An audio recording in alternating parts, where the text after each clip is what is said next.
guys and gals, never hear from Drake Wing Game, and I sub you on Twitter, the Gaming Drag. Today I'm coming back at you on a Let's Play episode of Devil's Gambit. So y'all, let's go ahead and jump right back into it, shall we? Alarm chain, you were up, and let's go! There we go, okay. I spent the better part of my life isolated from the world, only listening to the sailors' tall tales. I don't have much of interest to share, I'm afraid. I know you're keeping a secret from me, by the way. My heart almost jumps out of my throat. I turn to see him. I bet more violently than I intended and try to fire out a retort. One word is all I manage to get out before my esophagus closes up. The wind, the rustling, and the bird song around us all blurred together into noise. What? He grins, enjoying playing with his food. No need to play dumb, son. The elder already told me you know about that. Took an awful lot of convincing, too. As I said, I'm no inquisitor. I won't roast a good doctor just because he knows a little more than he ought to. Little by little, my thoughts slow down and I come to understand what he means. Of course, Anna told him about what I've told him that I know about the Dark God. You really won't? It'd be such a waste. You could probably save many more lives than I'd spare by reducing you to cinders. He figuratively swats away the idea, making a disgusted expression. Let's get to the point. You're not from this village. You're practically a stranger. Ernan said you used to visit, but that was long ago. And you returned only around 2 months ago, too late to be involved with the apparition of the demon allegedly tormenting the Duke. Allegedly? So he's not sure a demon is involved yet. I must have left my surprise show because he chuckles. Seeing as you're an educated man and know about the Dark God, I was hoping you'd be interested in exchanging ideas. There's something fishy about this demon story, and I'm hoping a different perspective will clear things up. He says he doesn't suspect me, but he might just be trying to get my guard down. That said, refusing to talk won't make me any less suspicious. Either way, I better play along. If I choose the right words, I might get some information out of him, rather than the other way around. I'm not sure I'll be much help, but I can try. I just want your opinion. Perhaps you'll catch a detail I didn't. First, let's go over the facts. What I'm investigating is the haze leaf that appeared in those ruins. It is an undeniable sign of a dark god stirring in its sleep. But how that happened is still a mystery. The popular theory is that a demon did it. It's what the Duke believes, isn't it? Indeed, it's almost like he's been taken in by the fervor with which the wolves tell their legends. But there haven't been demons in Renai for centuries. So you are a skeptic, huh? I heard the Inquisition already investigated this town before, and that's the conclusion they came to. Yes, but how did the haze leaf show up at the ruins, then? Wouldn't that be because of the Duke's prodding? It's possible, but then why is there no haze leaf or any corruption between the valley and those ruins? The amphitheater is pretty far from the valley. I suppose it is strange for the haze leaf to pop up so close to town when there's no obvious corruption anywhere in between. I don't know, maybe somebody brought some haze leaf all the way there from the valley. That'd raise a bunch of other questions, but I doubt that's what happened. When you work in this field for long enough, you learn a pest like the haze leaf isn't something you can just plant anywhere and it'll grow.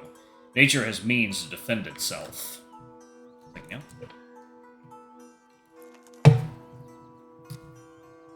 No. It needs a vector through which to break into nature and be close to corrupted ground. Huh. That leaves the demon explanation then. If a demon went there and performed some perverse ritual, all the pieces would fit, yes. Except...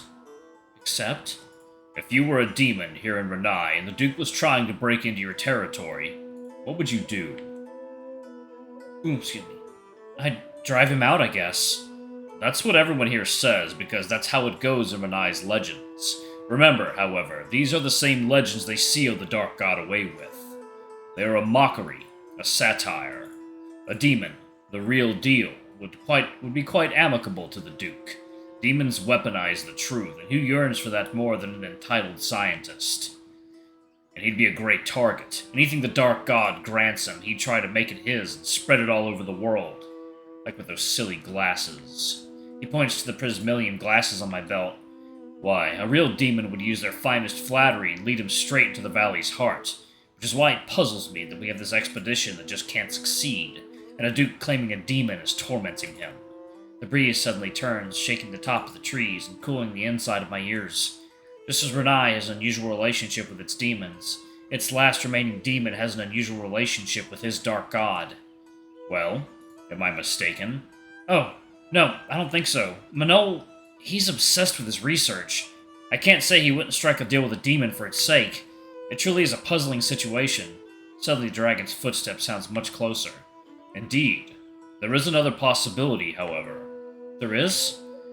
What if there's somebody besides the Duke, with greater potential to empower the Dark God? Somebody we've overlooked, for they are ordinary under any other circumstances. It makes sense for the demon to reach out for that person instead, don't you agree? Is he trying to imply that's what I am? No! How could I be any more dangerous than the Duke? It's absurd. That is quite a leap in logic. Of course. Again, I'm just throwing ideas. It doesn't mean anything, I assure you. But now you see the conundrum I find myself in. I have two hypotheses, but neither fits perfectly.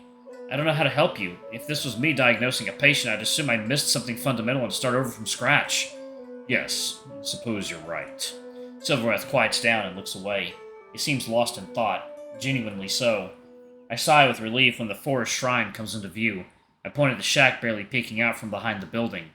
That's where Aaron keeps his texts. He seems to care a great deal for them, so be careful.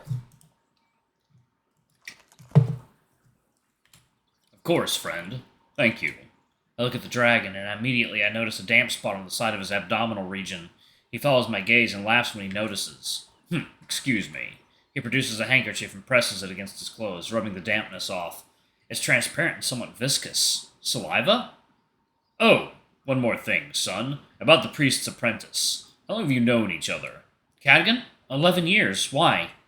Have you, by any chance, noticed something irregular about him? Perhaps some sudden change in physique or character? Well, it's been 9 years. He grew up. I mean, when you were young. I furrow my brow, actually pondering his question. Any sudden change in Cadgan? That does ring a bell. His behavior always changed upon waking up from a cyclical lethargy-induced sleep. I don't know why he's asking this, but I doubt Cadgan's mood changing as a consequence of his sickness would be of any use to him. Hell, I wouldn't tell him even if it was. No, I don't think so. Interesting. Silvareth closes his eyes and nods. I just stand there and after a moment begin walking away. If that's all, then I'll go back now. Oh, before you do, I'd appreciate it if you could think back to your time in the manor. Why's that? I'm sorry, I lied earlier. There's a third possibility regarding the demon hypothesis. See, it could be that the demon is self-fulfilling a past pact, perhaps even one with the old Duke Leopoldno. What makes you say that? To be honest, Renai has been in my sight for a rather long time. Are you aware that Leopoldno conducted his own expedition into the valley and that he successfully reached its heart? I heard he reached the valley's depths, yes. The Inquisition kept a close eye on him after that. They didn't know what he brought back with him, you see. However, nothing came from it. Just a few years later, he went on to invent his Earth Helpers, and live the rest of his life as a rich, if regretful, and miserable man. If that struck me as peculiar, what made him so unhappy? What troubled him when he had everything he ever wanted within his reach? This isn't to say money will bring you happiness, but it doesn't seem rather unnatural that a man so rich couldn't even find a vice? Despite some respite from his pain, even if temporary. He was miserable, I assure you. Miserable. Aaron would be so happy to hear this. I can't help but smile a little for him. Alright, what are you getting at? Doesn't the story of Leopoldno reaching the heart of the valley and then achieving success sound familiar? It's what you said the demon would do for Manol. Exactly. What if Leopoldno did something really bad, and only now we're witnessing the consequences? That's why I'm also looking into that mansion's history. If my timeline's right, you were there not that long ago after Leopoldno returned from the valley. I want you to try to remember anything unusual that you might have witnessed during your stay here. You might have seen something and overlooked it at the time. I'll need to think about this. I'm not sure. Yeah, this dude is no fucking dummy. I can tell you that. He is on to Hector. Of course. You have time to spare for now. I make to walk away, but the dragon remains in place, smiling blankly, like he was expecting me to stop to ask him one last question. Say, exactly how long ago did Leopoldno return from the valley? He scratches his scaly chin, looking up. I say 12? No. 11 years ago. Leopoldno returned from the valley 11 years ago. He smiles warmly. What a coincidence, right? Yep.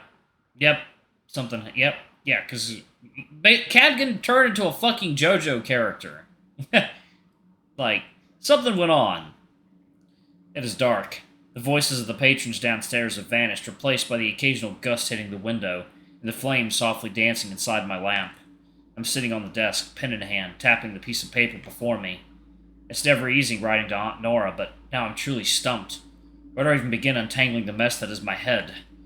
How do I explain to her now there's an Inquisitor in town? No. Maybe it'd be better to omit that matter altogether. Same with Ranskai, obviously. Let's see, then. I've reconnected with Kagan. Kajan? I think it's Kajan. Yeah. I helped make the cure for an endemic snakebite. I'm helping Finbar write a novel. But even when I come up with ideas, my hand is frozen in place, and I can't put any of the words into them. And they don't linger for long either, as my mind returns to what Silvareth said. 11 years ago, I met Kajan, but also Leopoldno successfully reached the heart of the valley. It might be a coincidence, but I can't stop thinking about it. And then there's the matter of the missing people, too. It doesn't matter how much I try, I can't remember anything regarding that. Whatever happened, I doubt it was related to Ranskai, as Silvareth thinks, but what did Dad do? What was his part in all that? I sighed, putting the pen down and rubbing my temples. Arwell had mentioned the Duke having this museum, back when I was looking into Renai's demons. I thought it'd be a waste of time, even more so after I visited Ernan. But if I just wanted to return to the mansion just to look around, then I opened my eyes, and after some more deliberation, my hands jump into action. Am I being a fool, blindly plunging myself into these depths, when I know in my heart of hearts that whatever I find will be too terrible to bear? As if I find anything at all. It's been so long that any hint of whatever might have happened is likely long gone. But still, I need to try. I want to understand what happened to Kajan, what kind of man my father truly was.